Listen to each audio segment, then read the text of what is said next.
Donc voilà, si maintenant on regarde, donc comme déjà convenu, donc on entre dans outils et puis on commence par regarder un peu les préférences et les préférences de la tâche. Donc évidemment, avant de commencer n'importe quel projet, c'est très important de bien gérer les préférences de notre projet, les attentes, les unités, les codes. Donc c'est très important de bien régler tout ça ici avant de commencer quoi que ce soit dans votre projet. Donc je vais commencer par cliquer sur préférences. Et donc ici, au niveau des paramètres régionaux, si je choisis, par exemple, donc la France, ce qui était déjà fait, alors automatiquement, si je fais ça, ça veut dire que Robot va comprendre que voilà, je veux que le calcul du béton soit suivant l'Eurocode 2, le calcul de tout ce qui est acier soit suivant l'Eurocode 3, le calcul des actions soit suivant l'Eurocode 1 et 0. Donc voilà, il règle tout selon le choix de la région que j'ai choisie. Je dois lui dire dans quelle région je suis en train de faire mon projet. Et de cette manière-là, il va quand même régler tous les calculs selon les codes en se basant sur la région que je choisis. Si je choisis par exemple United States, qu'est-ce qu'il va faire? Il va venir se baser sur le calcul du béton va se baser sur le ACI 318. Donc 318 c'est pour le comité. Vous savez bien qu'il y a plusieurs comités. Le 318 c'est pour le comité des calculs, tout ce qui est poutres, poteaux, voile, etc. Il y a d'autres comités pour tout ce qui est vibration. Et puis il y a vraiment il y a une multitude de comités. Nous on s'intéresse particulièrement au ACI 318.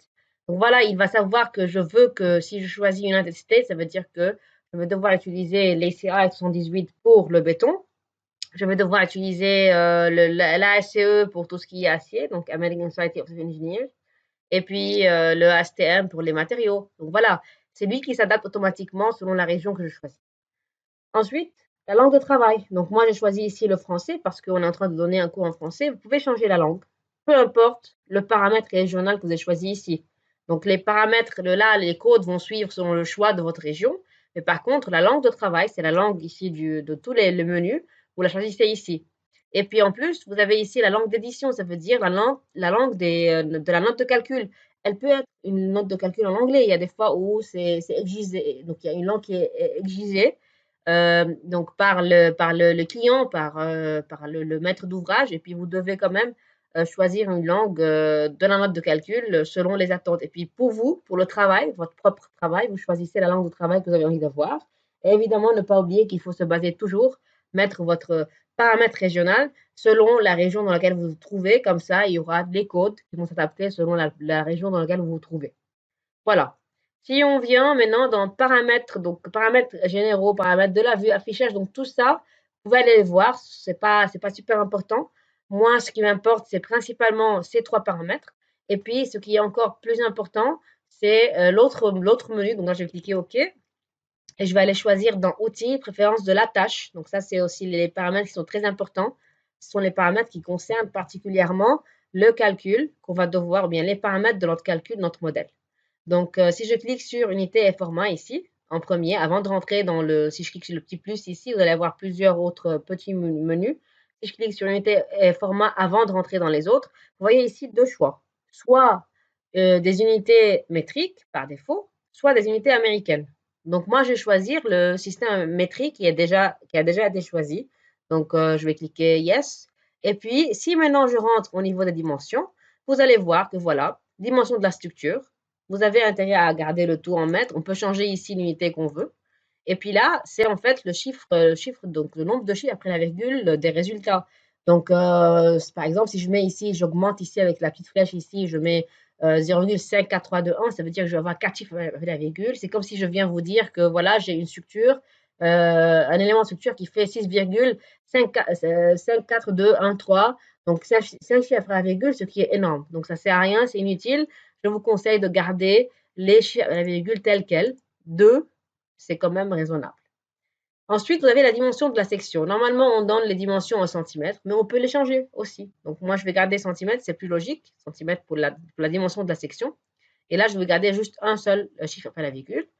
Les caractéristiques de la section, pareil, en centimètres. Les assemblages acier, tout ce qui est acier, normalement, parce que c'est très petit, on tend à mettre le tout en termes de dimension en millimètres. Et puis voilà, on peut changer ici, évidemment, le long de la virgule. Donc là, je vais mettre 2.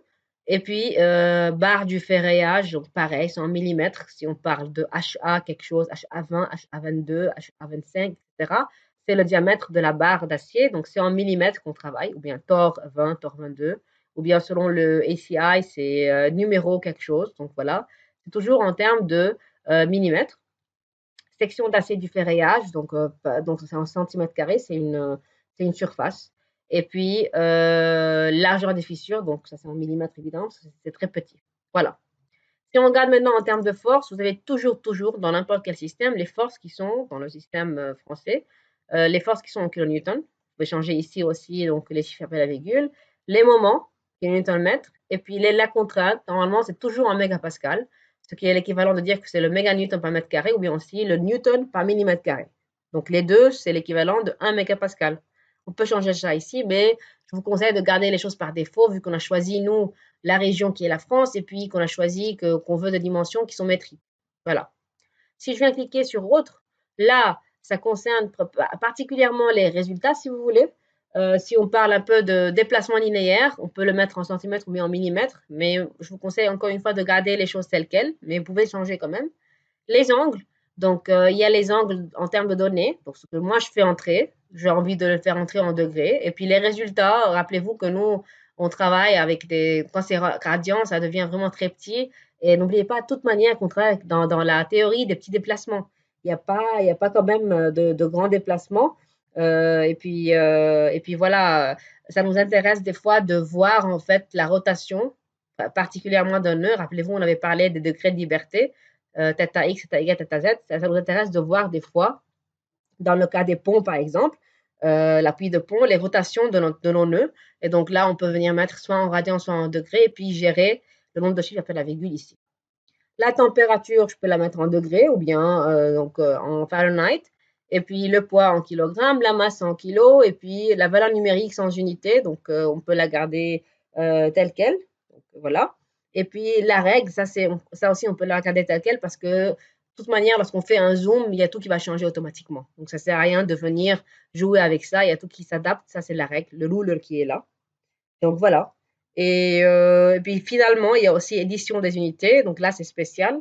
Ça nous permet en fait d'inventer un nouveau système de mesure. Par exemple, si par exemple j'ai un système de mesure qui est propre à moi, je vais le nommer PS par exemple. Je viens mettre ici PS et je dis que voilà, 1 PS pour moi, c'est l'équivalent de 1,2 mètres par exemple.